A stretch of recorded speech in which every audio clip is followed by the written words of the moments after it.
Try ko ilagay dito kung mag-fit.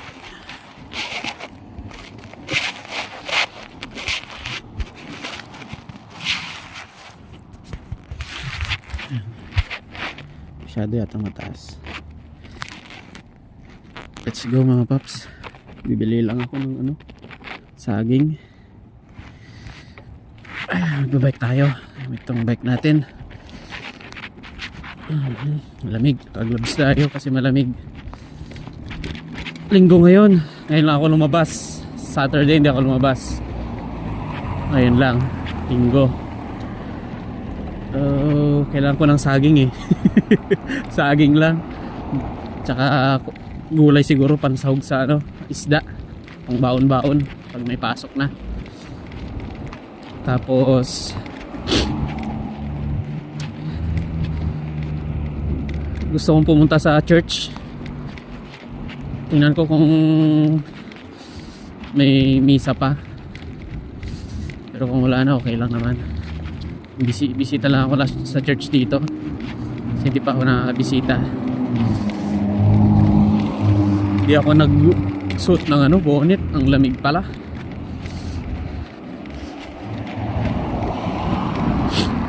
Wala kasi akong phone holder, kaya dito ko lang sa jacket nilagay itong ano, cellphone. Lamig. Dito tayo ngayon sa Sudbury, Ontario, Canada. And malapit na rin tayo mag 3 months dito. Kahit papaano naman eh, medyo nakapag-adjust na rin tayo sa ano, sa trabaho, sa working culture nila, which is napakaganda naman. And dito sa place, hindi pa ako masyadong namamasyal. Kung pinupuntan ko lang lagi yung grocery, work, yun lang. Yung church, napunta na namin nung nakaraan, pero sarado. Hindi pa ako nakapasok. So tingnan ko ngayon kung pwede akong makapasok doon. Hinto muna ko guys kasi hindi ko kaya yung lamig sa tenga ko. May bonnet yata dito sa bag. Magbubonnet muna ako. Lamig masyado. Buti na lang may bonnet ako dito sa bag. Binigay nung ano, Pilipina din na taga Toronto. Shout out. Taga Kalasyaw, Pangasinan. Pero matagal na sila dito.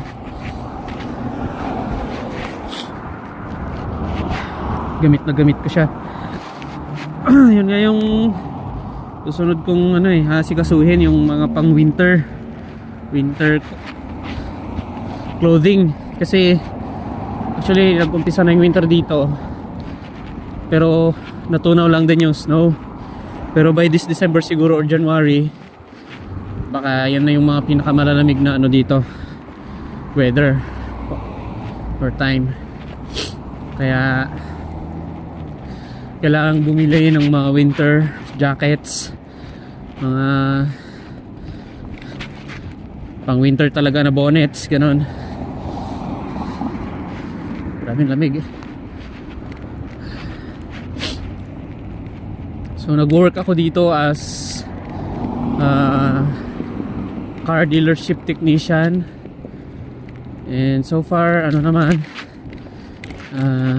kaya naman. Big adjustment lang kasi iba, nanggaling ako sa Toyota, and dito is GMC or yung Chevrolet, GMC, Buick, tsaka Cadillac. And masasabi ko na yes, may difference. At medyo high tech yung mga ano nila, sasakyan. Maraming mga sensors, computers, and we do a lot of programming pagka may mga pinapalitan kami. Thank you.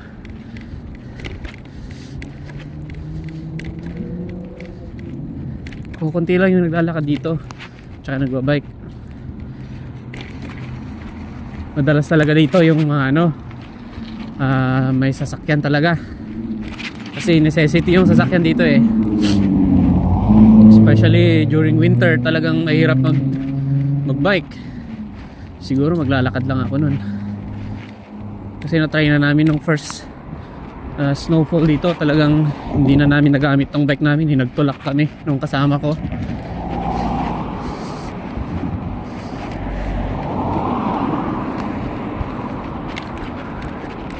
Kasi hindi na kaya umusad ng gulong. So diretso muna tayo sa church ngayon, and then mamaya punta naman tayo sa grocery. Sa food basic na lang siguro ako bibili, since ano naman, itlog lang yung bibilin ko eh. Ay, itlog, saging. Pag ako napunta sa itlog, hindi ganun kalaki itong town na napuntahan ko dito. Kumaga, pwede mo siyang libutin within a day, pero syempre sasakyan yung gamit. Pero pag bike, naku, medyo mahirap.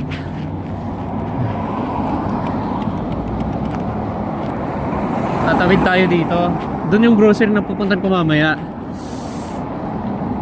Tawid tayo dito, and then diretso tayo doon mamaya sa kabila.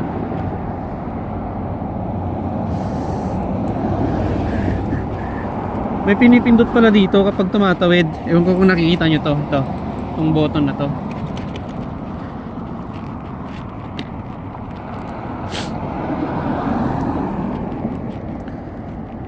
Ayan, kailangan mong antayin na mag-go signal yung nasa kabila bago ka tumawid. Pakadisiplinado din ng mga tao dito eh.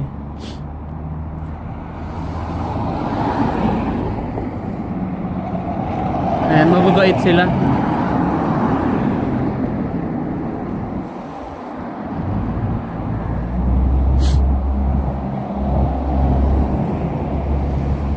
Maraming immigrants din dito. Marami ring Asian, maraming Indian. May katrabaho ko nga na isa, Polish eh, taga Poland.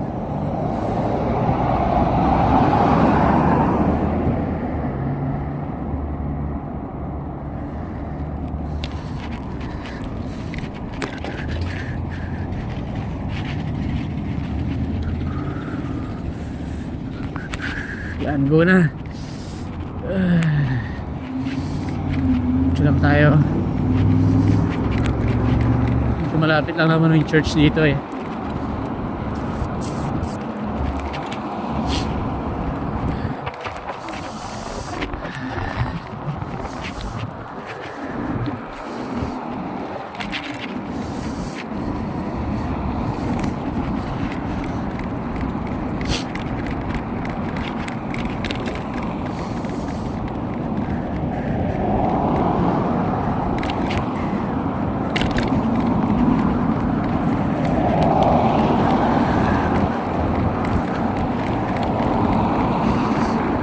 Laking tulong din tong bike sa akin dito, kasi nakakasave ako ng time sa paglalakad.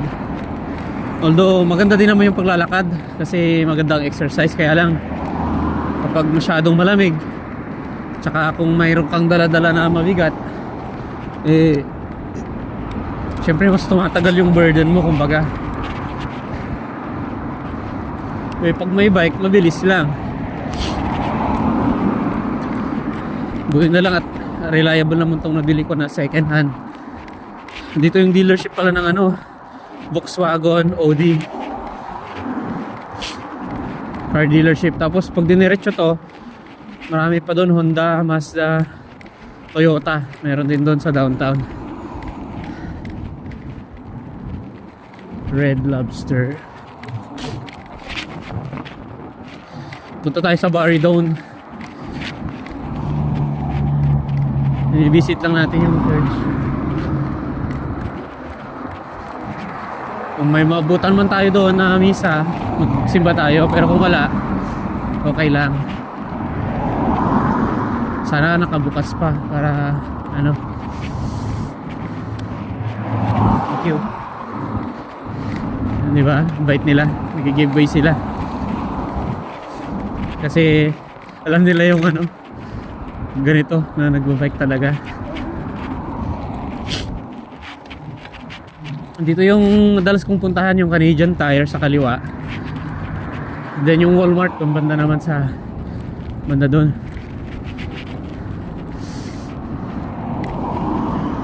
Thank you. Bait, diba?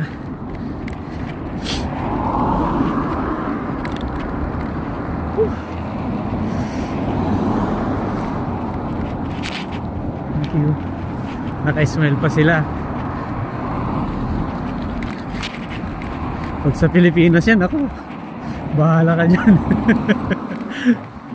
Hindi naman sa ano ha.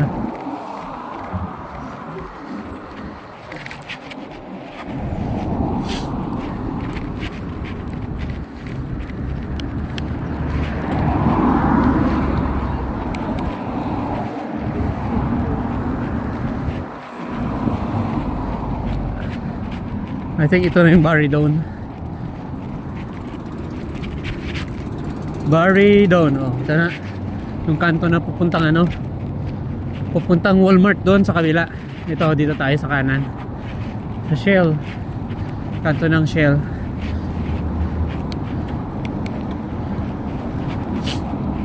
So yung bike dito, bike lane dito lang, sa walkway lang din. Wala talagang specific na para sa bike, kundi dito lang din sa walkway.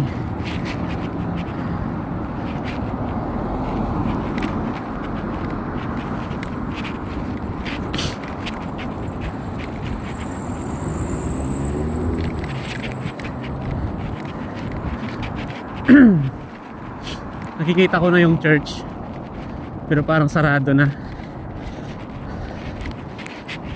Pero try lang natin, di ba? Baka sakali lang. Sarado na. Hindi ko pa kasi alam yung schedule dito eh, ng misa.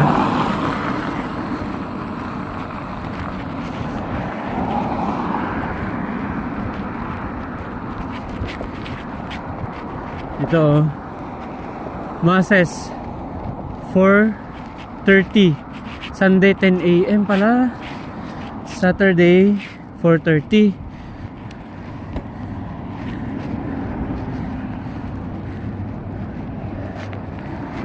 10 AM pala pag Saturday, 4 PM. Okay.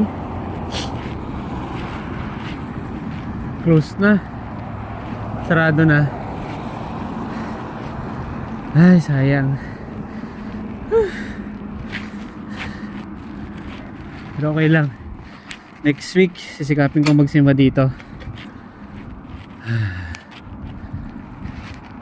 St. Andrew the Apostle Church, 1962. Yan o. St. Andrew the Apostle Church, 1962. Yan.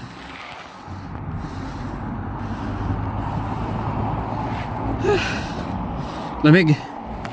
Ninigas yung mukha ko.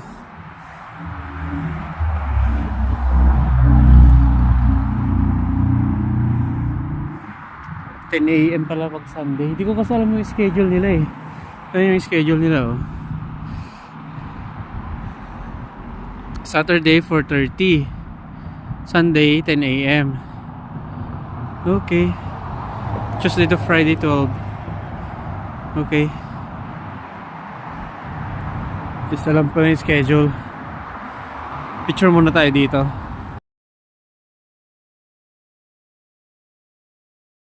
Ayan guys, so since hindi natin inabutan yung mass, hindi natin alam yung schedule, balik na lang tayo dito next week.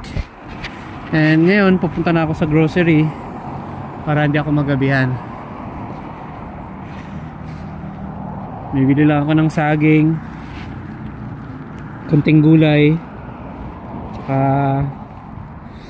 kung ano man yung kailangan pa natin. Gatorade din pala, kailangan kong rehydrate. Ayan, so tara na, bike ulit tayo.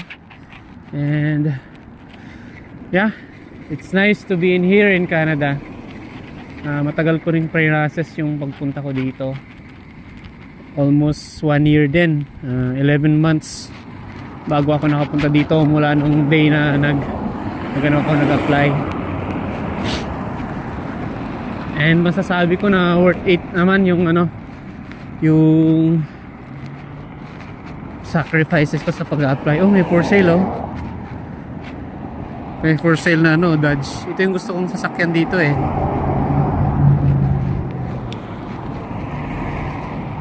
Tingnan nga natin.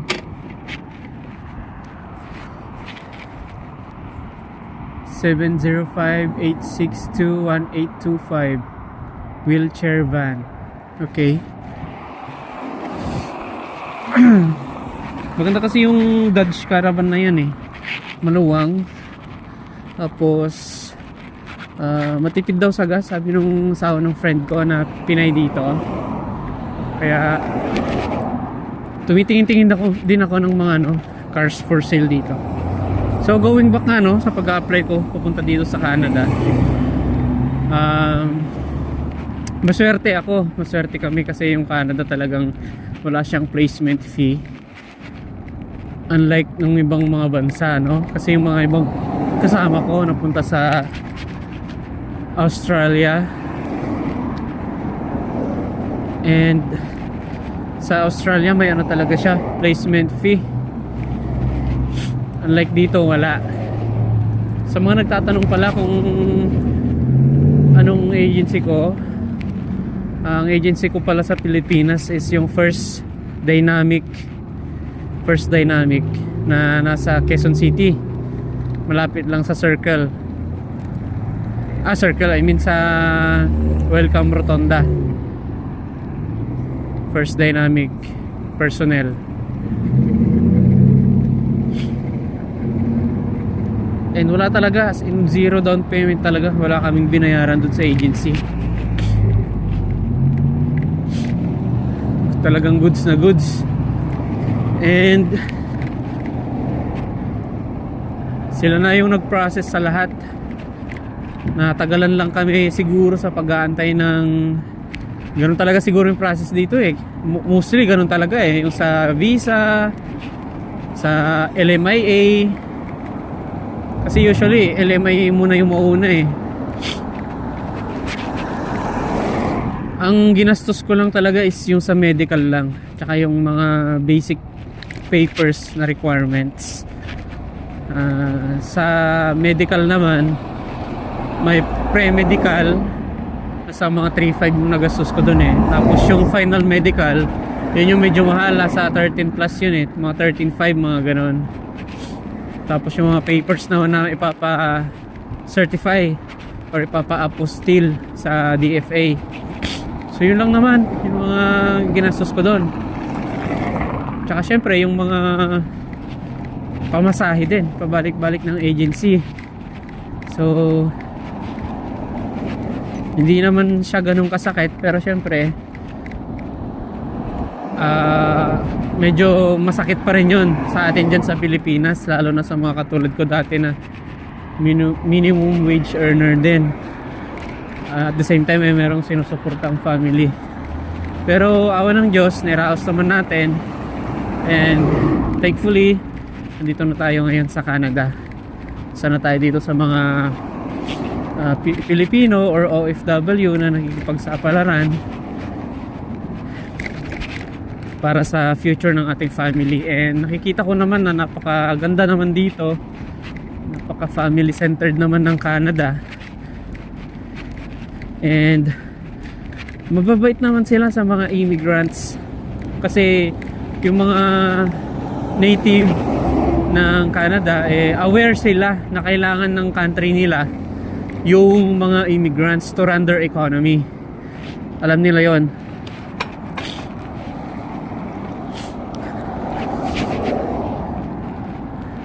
Kaya ang babait, wala talaga akong masabi sa mga katrabaho ko, especially yung manager namin. Kasi yung manager namin, siya pa yung sumundo sa amin sa airport eh. And for your information, yung airport dito sa Toronto, 4-hour drive po siya. So 4 hours balikan, tas nag-antay pa siya sa airport para masundo lang kami.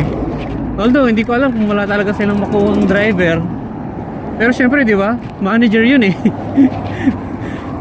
Siya pa yung sumundo. Pero yun nga, sabi nga niya, I'm on a business trip kasi you are business, sabi niya sa akin. Oo nga naman. magiging part kami ng business nila, which is totally true.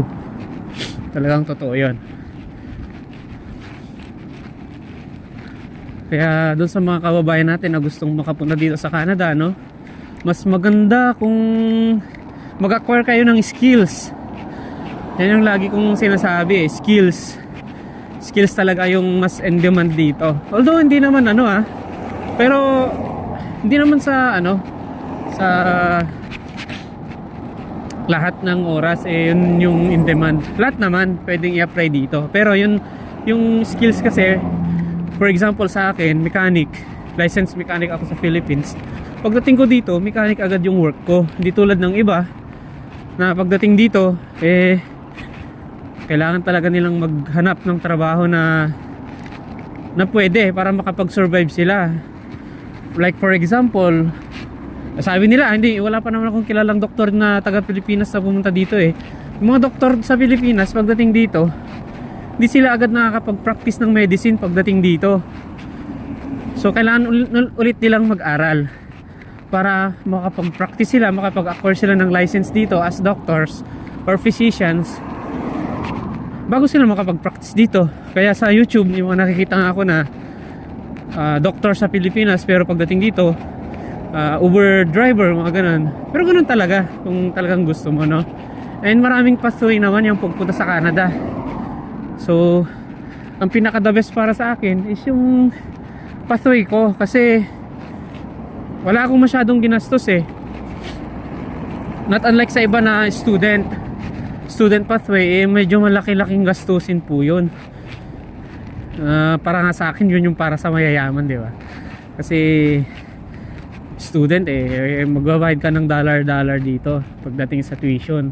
Although meron namang program yung Canada na pwedeng mag-work, kasi may mga kakilala din tayong mga working students dito, pero limited time lang kasi yung oras na pwede kang magtrabaho dito. So dito na tayo, tutuloy natin yung kwentuhan natin mamaya, no? Bili lang ako ng saging. Yeah.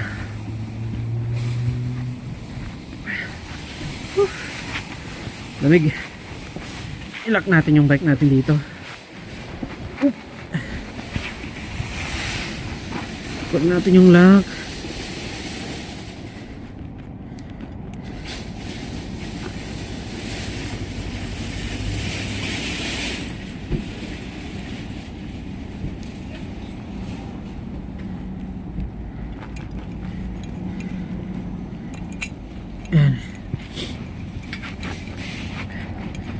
I-lock natin to, and then lagyan natin sa gulong. Itali natin dyan para to be safe lang, diba? Kasi yung isang kababayan namin, syempre wala nang perfectong tao, wala ring perfectong bansa, kasi yung constituents ng bansa ay tao din, diba? Yung isang Pinoy kasama natin, nawalan siya ng scooter. Putulin muna natin dito, masyado nang mahaba ayan. So ano lang, $9.40 lahat. O diba, yan wala pang 400. Bumili na kasi ako ng juice binalik ko yung Gatorade, tapos saging, tapos biscuits, para may pambaon-baon lang ako sa work. And uwi na tayo. Lagay ko lang sa bag yan yung mga pinamili natin, tapos bike na ulit tayo pauwi. Lamig na. Try ko tong juice na to, orange juice ito, para naman may panlaban tayo sa sa malamig na panahon. Kailangan i-boost natin yung immune system natin. Plus vitamin C. Bumili rin ako ng vitamin C last time. Suot natin yung bonnet. And then yung gloves. Saan ko ba nilagay yung gloves ko? Andito yata sa bag yun.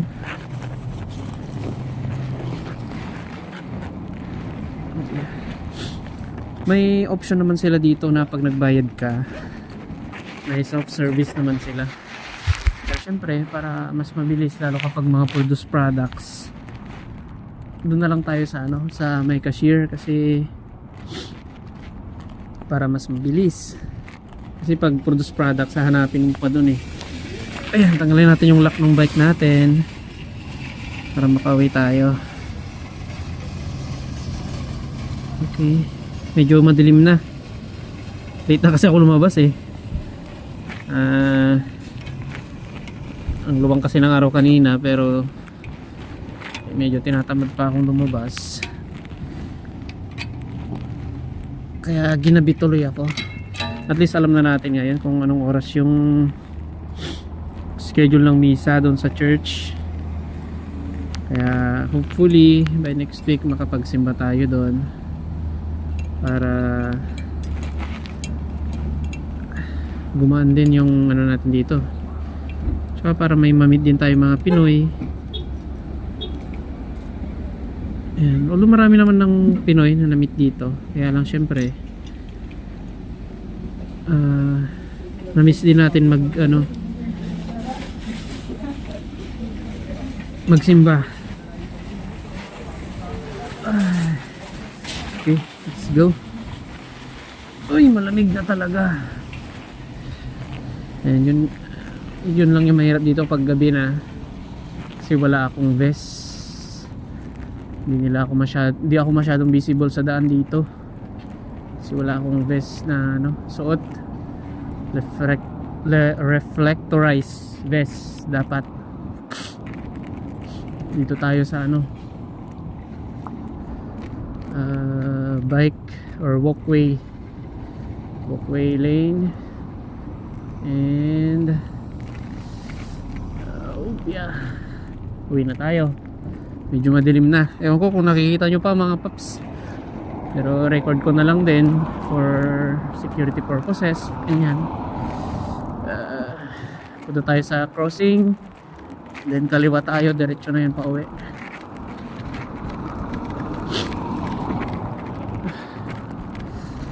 Malamig talaga.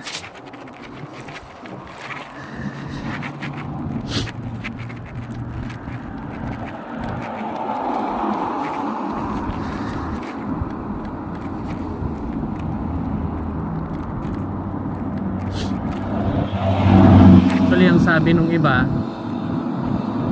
palugi na daw yung Canada, or broke country na siya, which is somehow totoo when it comes to dun sa perspective nila ng mga taga dito.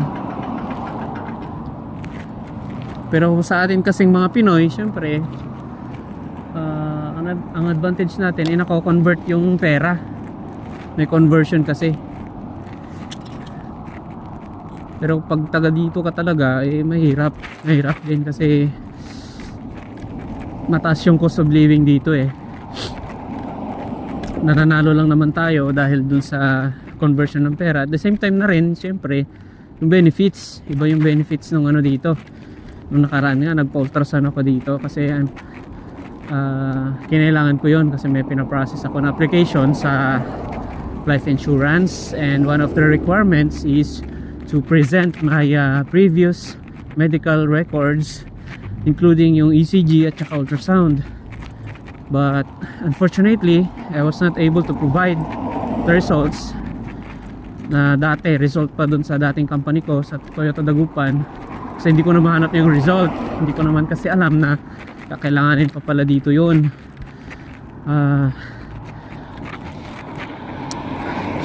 And option ko kasi na mag-avail nung insurance kasi, di ba?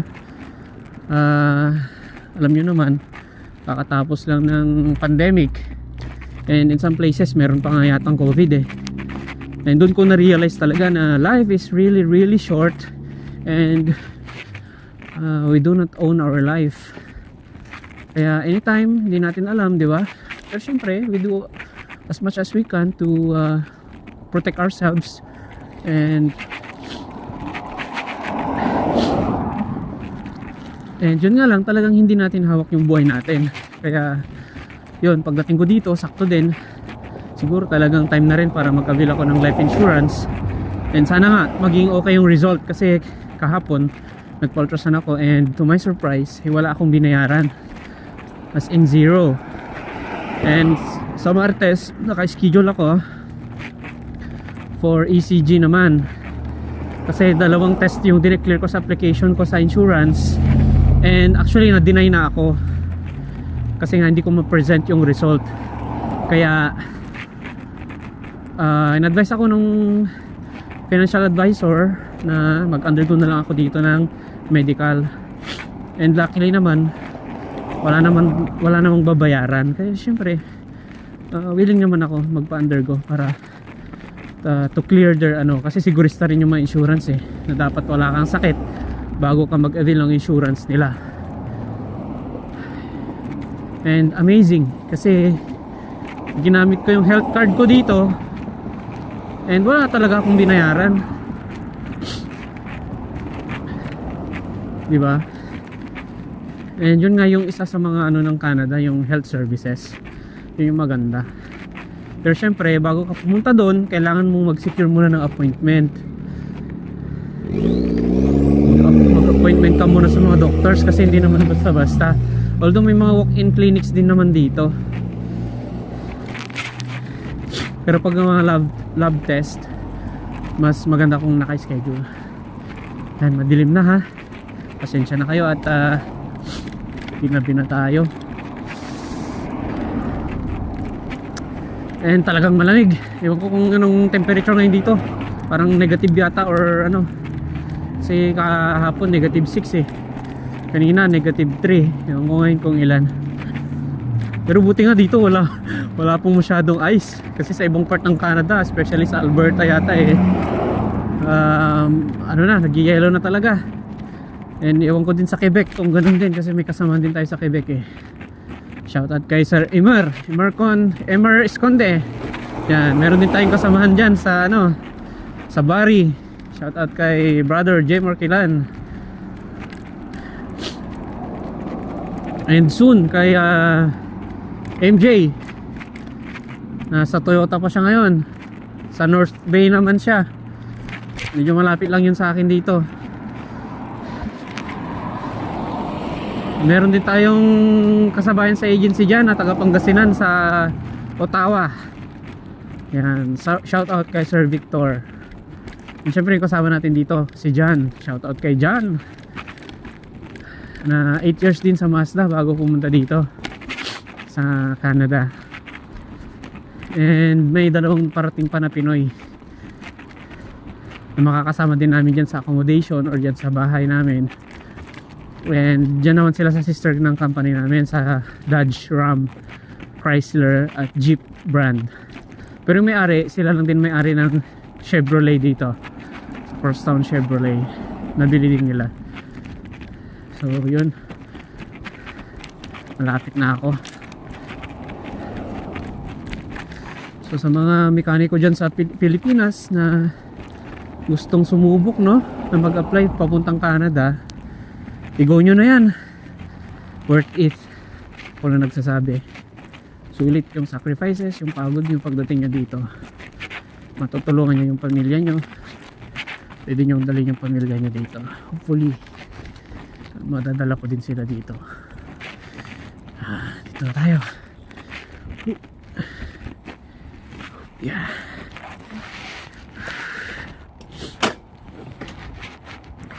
Malamig pero kaya naman. Yan ang Pinoy. Buksan natin to. Sinakalak.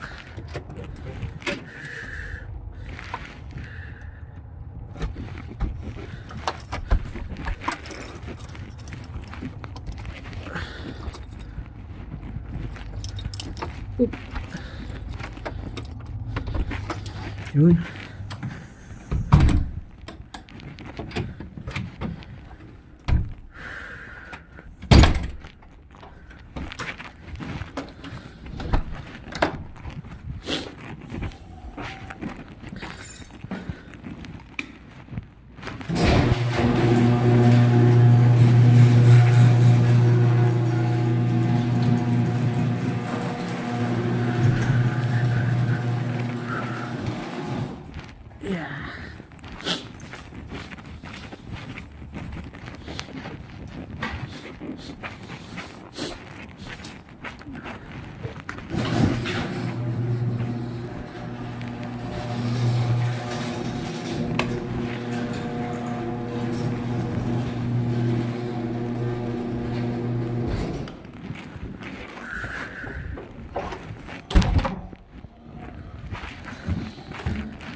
Ano title yun, pre? Mukhang maganda ah. Kakasimula lang.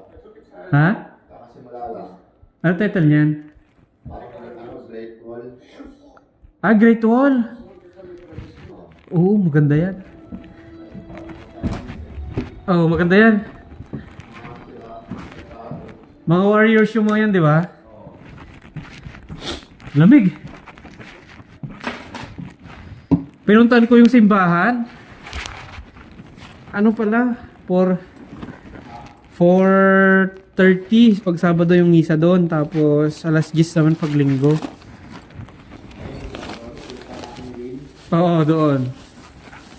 Pasok sana ako, kaya lang sarado.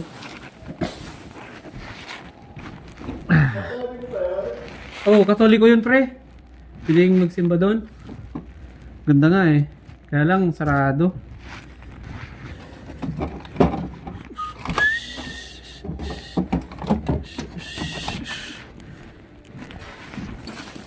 Natin yan. Tapos, saan yung saging natin? Banana.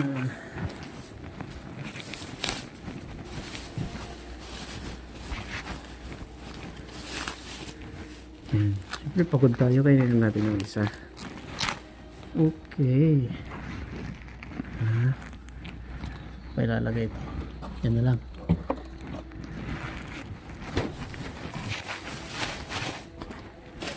Tapos itong mga biscuit, dito ko nalagay. Baon-baon natin. Yan. Mga plastic, tago natin dito. Nagamit natin yan.